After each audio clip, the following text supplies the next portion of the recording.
MBBS అడ్మిషన్లలో స్థానికతపై మాజీ మంత్రి కేటీఆర్, మంత్రి దామోదర రాజనరసింహ మధ్య ట్వీట్ వార్ జరిగింది. గత ప్రభుత్వ జీవోని కొనసాగించామంటూ కేటీఆర్ వ్యాఖ్యలకు దామోదర రాజనరసింహ కౌంటర్ ఇచ్చారు.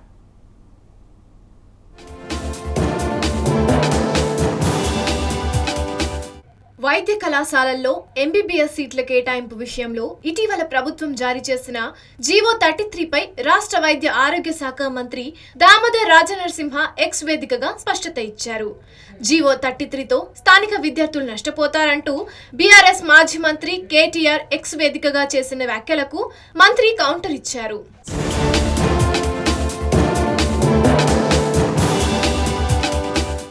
ఎంబీబీఎస్ సీట్ల కేటాయింపునకు సంబంధించి 2017 జూలై 5న అప్పటి బీఆర్ఎస్ ప్రభుత్వం జారీ చేసిన జీవో 114ని ప్రస్తావించిన మంత్రి రాజనరసింహ ఆ జీవోలోని 9 నుంచి 12 తరగతి వరకు చదివిన విద్యార్థులను స్థానికులుగా పరిగణిస్తూ చేసిన క్లాజ్ను జీవో 33లో కొనసాగించామని పేర్కొన్నారు.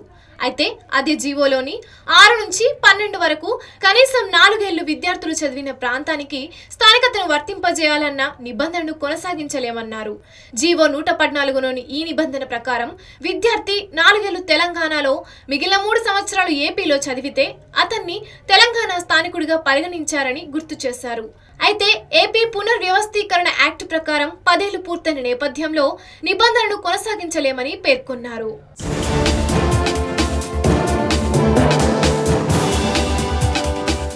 అంతకు ముందు ఎంబీబీఎస్, బీడీఎస్ అడ్మిషన్లలో స్థానికత గుర్తింపు కోసం తెలంగాణ ప్రభుత్వం కొత్తగా తీసుకువచ్చిన అంశాలు తెలంగాణ విద్యార్థులకు అన్యాయం చేసేలా ఉన్నాయని బీఆర్ఎస్ వర్కింగ్ ప్రెసిడెంట్ కేటీఆర్ విమర్శించారు. జీవో 33 ప్రకారం నిర్దేశించిన స్థానికతలోని అంశాలు ప్రభుత్వం వేలితో విద్యార్థుల కళ్లను పొడిచినట్టు ఉందని ధ్వజమెత్తారు. స్థానికత విషయంలో ప్రభుత్వం అనుసరిస్తున్న తీరు అనుమానాస్పదంగా కనిపిస్తున్నదని, మెడిసిన్ సీట్ల విషయంలో తెలంగాణ విద్యార్థులకు అన్యాయం చేస్తారా అని ప్రశ్నించారు. మెడికల్ సీట్లలో స్థానికత అంశంపై కేటీఆర్ ఎక్స్ వేదికగా స్పందించారు.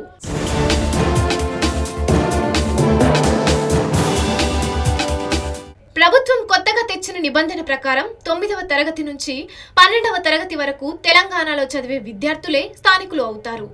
ఈ నిర్ణయం ప్రకారం చాలా మంది ఇతర రాష్ట్రాల విద్యార్థులే తెలంగాణలో లోకల్ అవుతారన్నారు. హైదరాబాద్లో ప్రతిష్టాత్మక విద్యా సంస్థలు ఉన్నందున ఇతర రాష్ట్రాలకు చెందిన విద్యార్థులు చాలా మంది ఇక్కడే విద్యాభ్యాసం చేస్తున్నారన్నారు.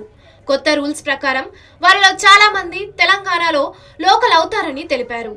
అలాగే 9వ తరగతి వరకు తెలంగాణలో చదివి ఆపై ఇతర రాష్ట్రాల్లో విద్య పూర్తి చేసిన మన రాష్ట్రానికి మాత్రం నాన్ లోకల్గా మారుతారని ఆందోళన వ్యక్తం చేశారు. దీంతో మన విద్యార్థులు మెడిసిన్ సీట్లు కోల్పోయే ప్రమాదం ఉందన్నారు.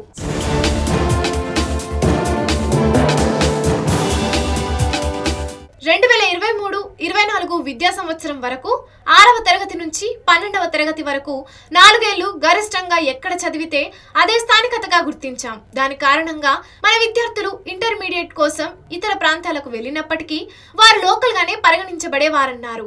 ఇప్పుడు ప్రభుత్వం చెబుతున్న కొత్త నిబంధనల ప్రకారం వేలాది మంది ఇతర రాష్ట్రాల విద్యార్థులు తెలంగాణలో లోకల్గా పరిగణించబడితే మన విద్యార్థులు నాన్ లోకల్గా మారే ప్రమాదం ఉందన్నారు. అందువల్ల తెలంగాణ విద్యార్థులకు అన్యాయం జరగకుండా కొత్త రూల్స్ ను వెనక్కి తీసుకొని గతంలో అనుసరించిన విధానాన్ని అనుసరించాలని కేటీఆర్ డిమాండ్ చేశారు.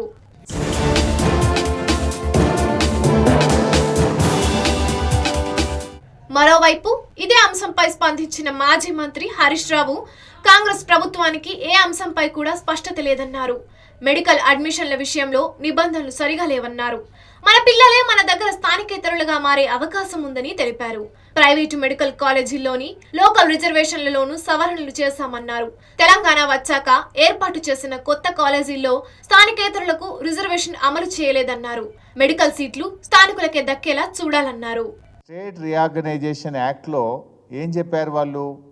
10 ఏళ్ల పాటు తెలంగాణ, ఆంధ్రప్రదేశ్లో ఎడ్యుకేషన్ అడ్మిషన్స్లో పాత పద్ధతి యథావిధిగా కొనసాగుతుంది.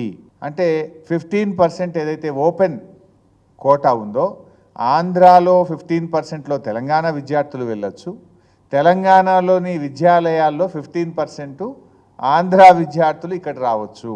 ఈ పద్ధతిని మరో 10 ఏళ్ల పాటు యథావిధిగా కొనసాగించాలని రాష్ట్ర విభజన చట్టంలో చెప్పారు.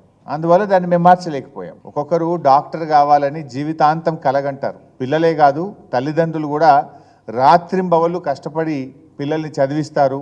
పిల్లలు కూడా నిద్రాహారాలు మని ఒక డాక్టర్ కావాలని జీవితం అంతా తపన పడుతుంటారు. అలాంటి పిల్లల భవిష్యత్తుతో ఇలా రాష్ట్ర ప్రభుత్వం చెలగాటమాడుతా ఉంది. మొత్తానికి మెడికల్ సీట్లలో స్థానికతపై ఇద్దరు నేతల మధ్య ట్వీట్ వార్ ఇప్పుడు హాట్ టాపిక్ గా మారింది. ఈ నేపథ్యంలో ఎంబీబీఎస్ చదువుతున్న విద్యార్థుల్లో పలు అనుమానాలు రేకెత్తుతున్నాయి. ప్రభుత్వం తీసుకొచ్చిన కొత్త నిబంధనలతో ఎలాంటి చిక్కులు తలెత్తుతాయోనని సందిగ్ధంలో పడ్డారు. మరి కాంగ్రెస్ ప్రభుత్వం తీసుకొచ్చిన కొత్త జీవోను ఉపసంహరించుకుంటుందా లేక కొనసాగిస్తుందా చూడాలి మరి.